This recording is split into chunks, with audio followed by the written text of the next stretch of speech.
The good and the bad about Funko being sold in Canada.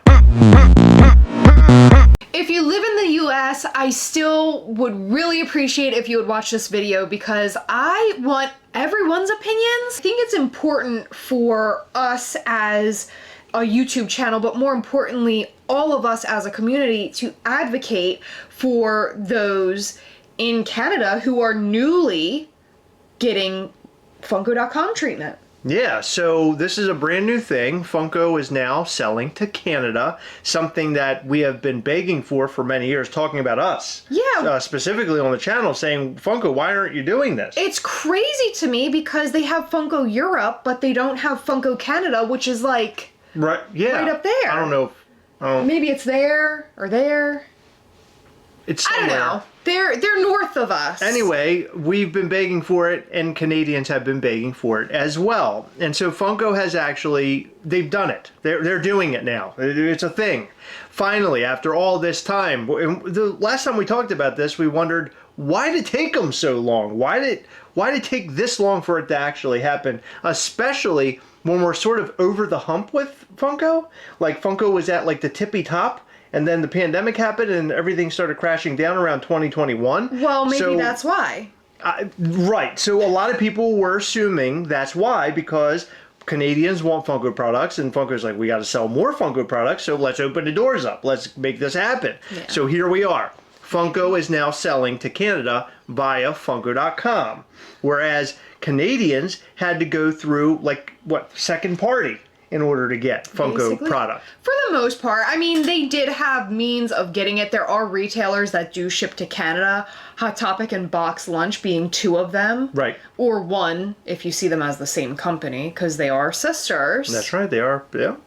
They're pretty hot sisters, too. Okay, let's not make it They are. like I like that. shopping at both places, huh? It was pretty difficult for them to get a lot of the stuff. So we have the good and the bad about this because somebody, or actually a couple bodies, reached out to us with information, and they're from Canada. Yes. So they're sort of giving us their perspective. There is one person that has a negative perspective and another person who has mostly a positive perspective. Yes, but also some negative. A little negative. Yeah.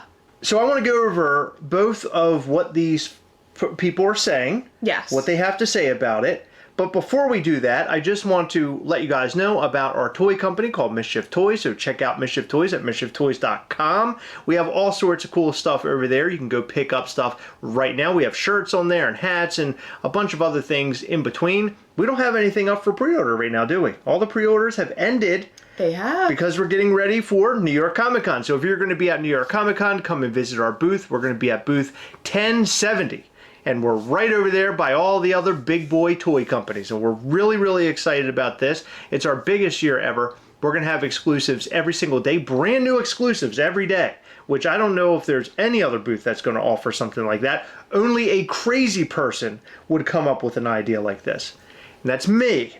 We'll have exclusive figures and exclusive pins every single day. And if you wear Mischief Toys merch, you will have the opportunity to buy a special pin that no one else can buy. It's super limited, so make sure you get to our booth very early. However, we will have stickers available while supplies last. For free. For free. If you wear Mischief Toys merchandise. That's right, so don't miss out on that. Make sure you come over and see our booth at Mischief Toys, which is why we have nothing up for pre-order at this time, because we're getting prepared for New York Comic Con. It's going to be huge, but you can buy a regular Common Ghastly, Common Demonstro, and a bunch of other things on mischieftoys.com. Make sure you sign up for our newsletter and follow us on Instagram at Mischief Toys. So let's jump right into this, Heather.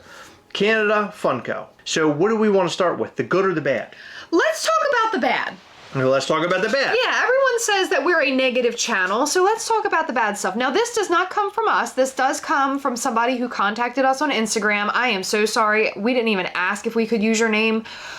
Out of respect and not wanting to put your name out there, if you don't want it out there, I'm not going to use it, but I just want to say thank you so much for the information. I know we already did, but this is super duper helpful. So this person basically says that they reached out to their customer service and they didn't even read their question regarding if the pop arrives damaged, and they sent them shipping rates. So they had to re-ask that question, like, hey, what happens if the pop arrives damaged, right?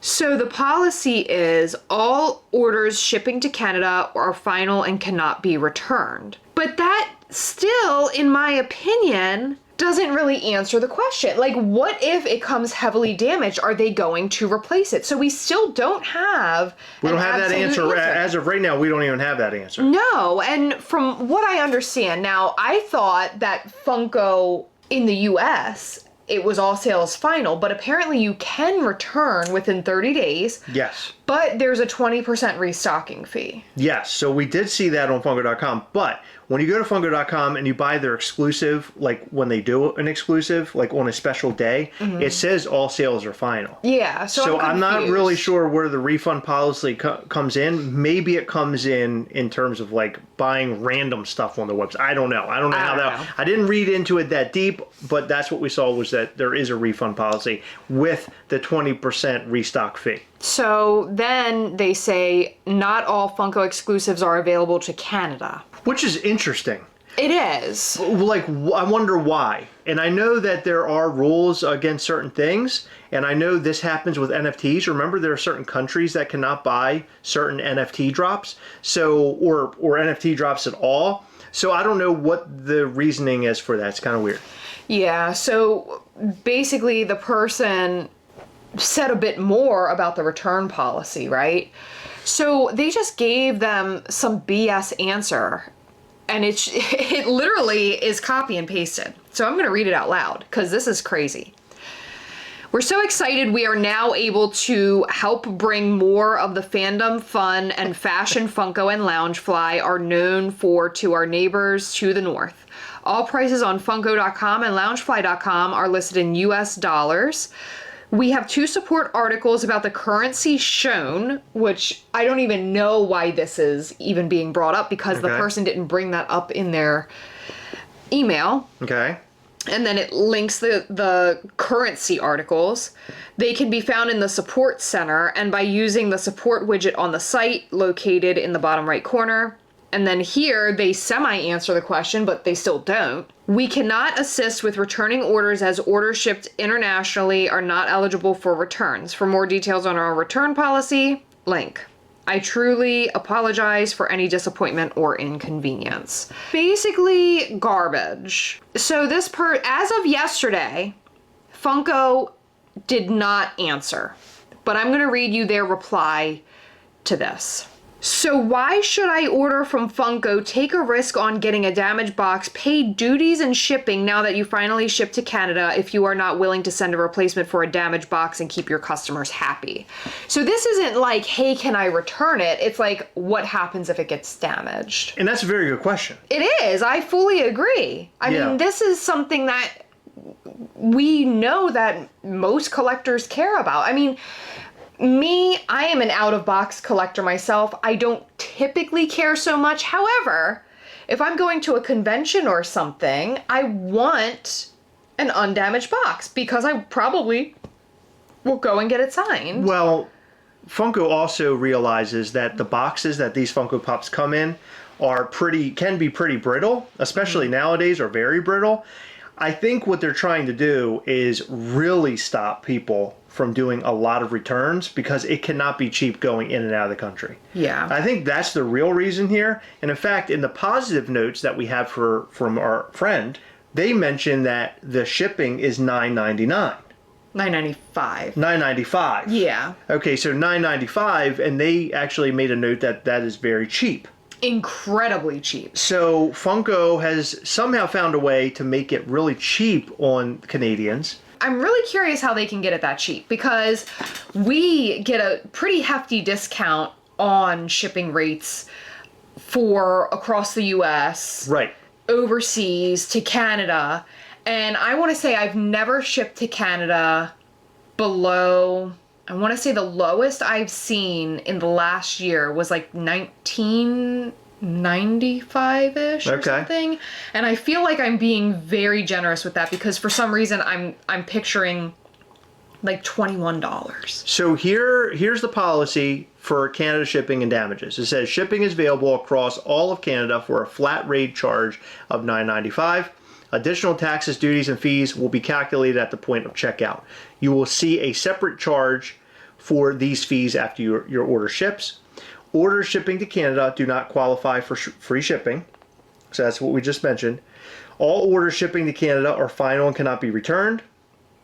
Orders shipping to Canada do not qualify for free shipping. Is that twice? They wrote that twice. They actually copy and paste. Oh my God, they copy and pasted the last two policies of this. That's incredible. So the very last one mimics another one that was it. All orders shipping to Canada are final, cannot be returned. Man, they really want to jam that down your throat. They actually posted each one of those twice. Jeez. Yeah, so obviously this is some sort of copy and paste. I don't know what happened here, but there's some sort of copy and paste. They must be getting a lot of feedback about their policy because they're having to email this so often that they're screwing up their copy and paste. Yeah. That's what it tells me. Unless they're literally copy and pasting the policy and they're hardcore about it. Exactly, yeah. The more positive-ish person that we're speaking of said that there are duty rules for things coming into Canada that over a specific amount, and they believe it to be $100, but they're not 100% positive, you have to pay duties. So I think it depends on like the amount you pay gets these duty charges added on to them. Okay. Yeah, we've had some experience with it. We actually had really, really, really bad trouble with it using UPS. So we stopped using UPS for shipping completely, and now we only ever use USPS. You're talking about Mischief Toys? Yes, right. Because okay, I remember. People have never complained about that with the USPS route. Interesting. Yeah, okay. It's bizarre. I don't understand how it works. I tried to understand it, but it didn't make much sense. So what other positive things are they saying? For online orders, Canada has Amazon, independent retailers, GameStop Canada, and sometimes Walmart Canada that carry the latest product. Toys R Us isn't getting new stuff and seems to be getting rid of their inventory. Did they say Kmart? No. Or what? No, Walmart. Walmart. Oh, Canada. For some reason I heard Kmart. I don't know why. I was thinking, man, Kmart's still there and Toys R Us still there. It's like they're back in like 10 years ago. Okay. Yeah. Okay, but they do have Walmart. Yes. I shouldn't be shocked by that. I'm sure everybody has Walmart. So Hot Topic, Box Lunch, Entertainment Earth, and Chalice ship to Canada, but the shipping costs are very high. Okay. Hot Topic and Box Lunch don't allow pre-orders to be ordered from Canada, so you can only order in-stock items. Target, Walmart US, and GameStop US don't ship to Canada. That is interesting about the pre-order stuff. Yeah. I wonder what the reasoning is behind it. I mean, we obviously can't idea. get deep into that because we don't know enough, but that's interesting. Yeah. GameStop Canada and independent retailers were who Funko has been using to carry US retailer exclusives, but with the special edition sticker, including Funko Shop.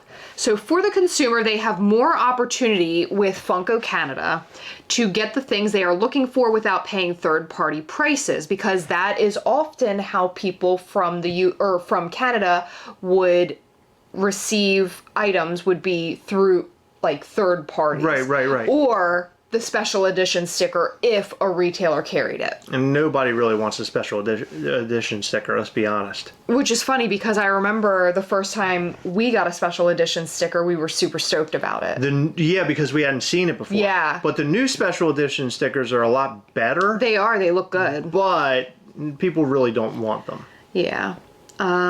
So that part, the third-party price part, is important to note because not everything comes to Canada, and now it gives Canada the accessibility of getting an item with US retailer stickers, although Funko Shop does note that the sticker is not guaranteed as they do ship special edition stickers. So for retailers, the independent retailers, that's who we're talking about, not your Walmart or GameStop. Okay. Independent. All right. They were getting exclusives, but with the SE sticker, they now will have to compete with Funko because of sticker hose, obviously. Retailers' sole operation is to help Canadians get the exclusives with the proper sticker are essentially being phased out because they won't be able to compete with Funko. Oh, wow. So they're going to basically wipe out the small retailers up north like they did here. Yes, because of the sticker situation. Oh my God, potentially. I didn't even think about that part of it. That's a huge negative. So those little retailers that are up there are most likely going to get bowled right over now. They may. Okay. We don't know exactly how this is going to play out yet. Okay, all right. But since this is week 1, it's still a matter of finding out how it goes since things actually ship and arrive. Once things actually ship and arrive, they seem to be using DHL, which I personally do not like DHL. Why is that? I just don't like them. Interesting. I feel like they take a lot longer to ship, and like tracking on there is sort of weird. Okay. I've never had an issue with them, and I've ordered from people that used it for Hot Toys, and I've always had good experience. So I don't like it personally because it takes forever. okay. Yeah, I understand. but You're saying so realistically, timing is the problem. yeah, with toys though, like, does it matter? True. But I get your point. I'm being nitpicky. I understand. And then not everything is available on the Canadian site that is on the US site. Funko soda coolers, some exclusives, some Loungefly, but Pop Yourself is available to Canada. Fan Rewards is not available to Canada. Wonder why that is. That's I have another no weird idea. one. But it's cool that they have Pop Yourself available. Yeah, Honestly, I thought you'd tell me that wasn't available. Yeah. Interesting. Okay, so that's now this is based on what 2 Canadians are telling us. So there's a lot of good and bad. Now, of course, it wasn't never going to be perfect. I mean, I had a feeling that there was going to be some give and take with all of this.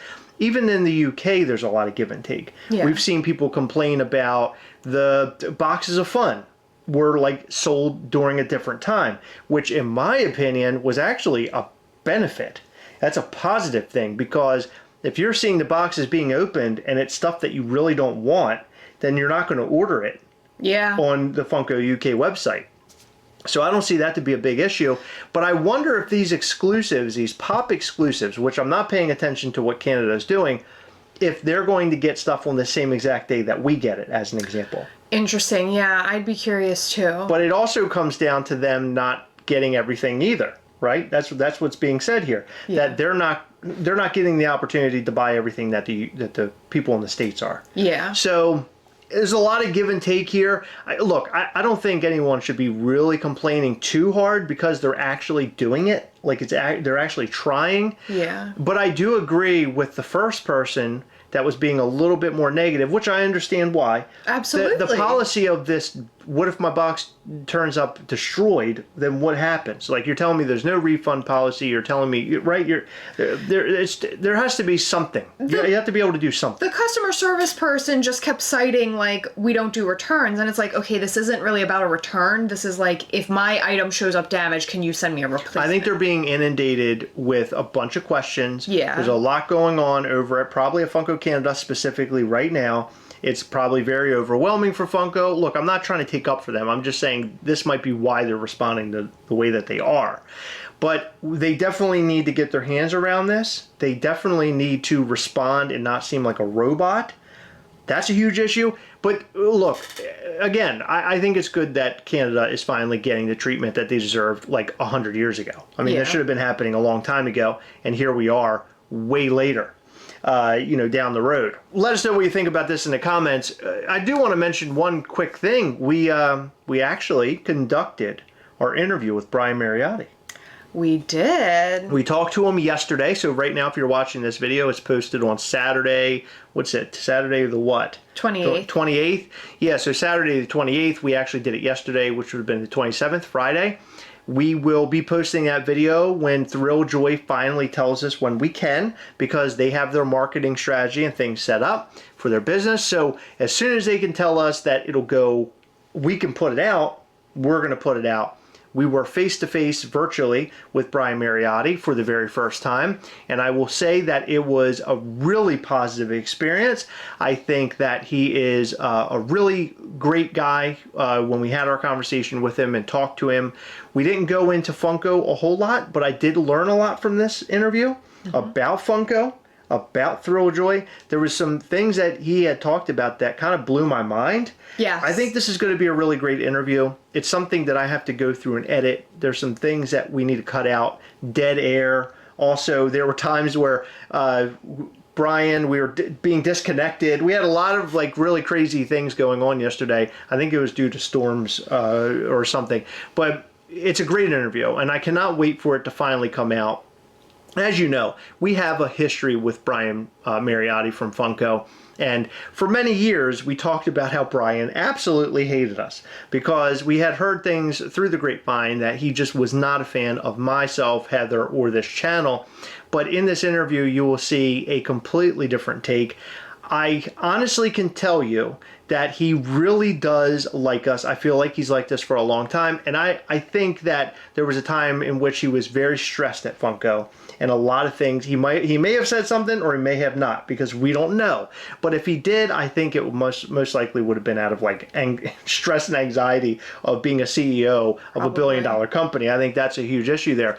But what I'm going to say is, and I'll say this when we actually post the video, that he is a really great guy. And he was incredibly nice to us, and he said things to us off camera that we will never discuss, I don't think, publicly. But he said some things, and he offered to just be helpful to us in certain ways. So just look, very great experience. I think it really changed my mind altogether about Brian Marotti. We got to see not only the Brian Marotti businessman, but Brian Marotti, the real person. Yeah. And I'm really thankful for that. So a big shout out to Thrill Joy and Brian Marotti for making that happen. And Carissa from Thrill Joy, who's a former Funkoite as well. Great people. Super excited for them to unveil everything. We're going to be showing you a sneak peek of what Thrill Joy is up to in our interview, which will probably come out maybe next week. Could be as early as next week, so look out for that. Let us know what you think about that and more in the comment section. Hashtag I'm excited for Thrill Joy. How about that? That's a good hashtag. Let's use it. I am eager to see what the fans of this channel and collectibles have to say. 100%. I think that it is a game changer. It's an interesting idea. It's a very interesting idea. It's different. It's fun, and I think that people. I don't think it's going to be what you think it is. I think it's really going to turn everybody's head. I think it's going to make people really. I think it's going to blow people's minds big time. That's what I think is going to happen. But I can't wait to see what the results are when that finally all comes out. We'll talk about that soon. But in every video, we like to shout out to some of our patrons from Patreon. In this video, we'd like to shout out to Shelby at Holden Collect, Eric Link, Dominique McAllister, Mischief Maker Mikey, Annette Carpenter, Tyler P., Matt Schloss, Magenta Borealis, Tony White, and NWLKONIF. Thank you guys so much for your continued support. We appreciate all of our patrons. You guys are amazing. And if you want to support this channel, head over to patreon.com/Gastlecast to find out all the ways that you can support. There are many ways over there. Every single month we go live with our patrons via Google Meet. We hang out, we do giveaways, and we show you upcoming Mischief Toys things. You don't want to miss out. The last call that we had was fantastic. We shared our day one NYCC figure, and I think the patrons were blown away. I mean, they really love this figure, and we in fact gave one of those away along with our NYCC plush that I think is going to be very popular at this show. So come and join up on Patreon to see all the early Mischief Toys things, and maybe even be a part of a Mischief Toys giveaway with some really cool stuff among a bunch of other items. Make sure you hit the like button, subscribe button, and the little bell. That way you'll know anytime we go live or post brand new content. You don't want to miss our new videos, and you certainly don't want to miss our lives every Sunday between 8 and 9 p.m. Eastern. Come and hang with us. We do a lot of fun things over there. All right, that's all we've got for you in this one. We want to hear what you guys have to say, so make sure you keep commenting down there. We'll see you in the next one. Bye.